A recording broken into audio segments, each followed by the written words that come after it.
Environ un tiers des femmes souffrant de douleurs pelviennes, aiguës ou chroniques, auraient de l'endométriose. Endométriose, c'est un mot qui semble banal et inconnu du grand public. Pourtant, c'est le cauchemar d'une femme sur 10 dans le monde entier.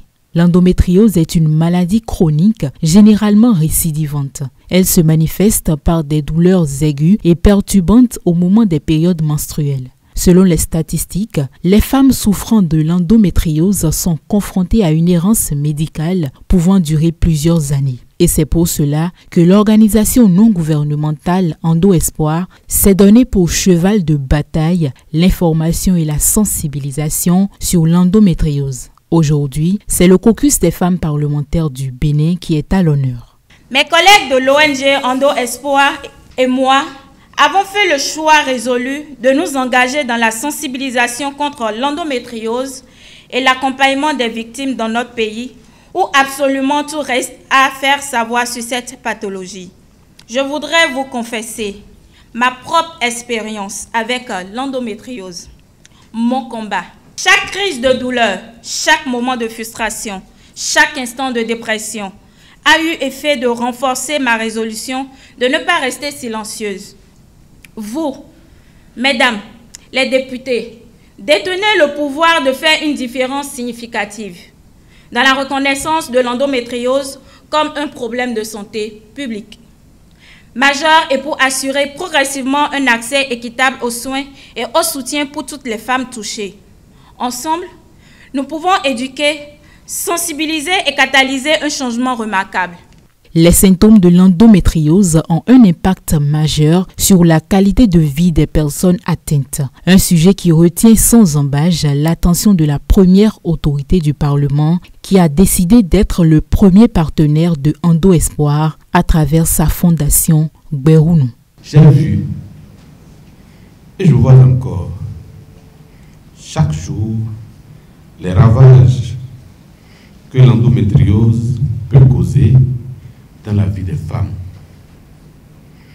J'entends leurs cris de douleur, leur frustration et leur lutte quotidienne pour accéder non seulement aux soins, mais aussi à la compréhension. Car en plus des douleurs intolérables qu'elles provoquent, c'est l'incrédulité de certains proches. C'est cette réalité et bien d'autres qui m'ont motivé à décider d'agir. Il est important de souligner que notre engagement dans la sensibilisation et la lutte contre l'endométriose ne découle pas seulement de la mission que nous nous sommes assignés en matière de santé, mais aussi de notre conviction profonde que chaque femme mérite d'être entendue et soutenue dans sa lutte contre cette maladie invalidante.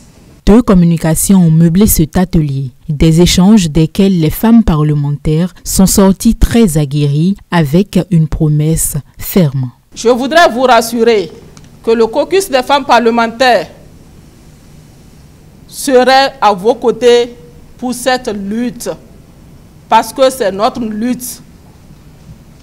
Nous serons ensemble pour cette lutte. Nous serons désormais, 29 femmes que nous sommes, nous serons des ambassadrices de lutte contre l'endométriose, parce que c'est notre affaire. Même si, pour l'instant, aucun traitement ne guérit l'endométriose, l'ONG Endo Espoir ne faiblit pas d'espoir face à la lutte contre cette pathologie. Le caucus des femmes parlementaires du Bénin promet ne ménager aucun effort dans son accompagnement quotidien pour le bien-être des filles et femmes béninoises afin que la vie de chaque jeune femme du Bénin luise autant que le logo de Endo Espoir.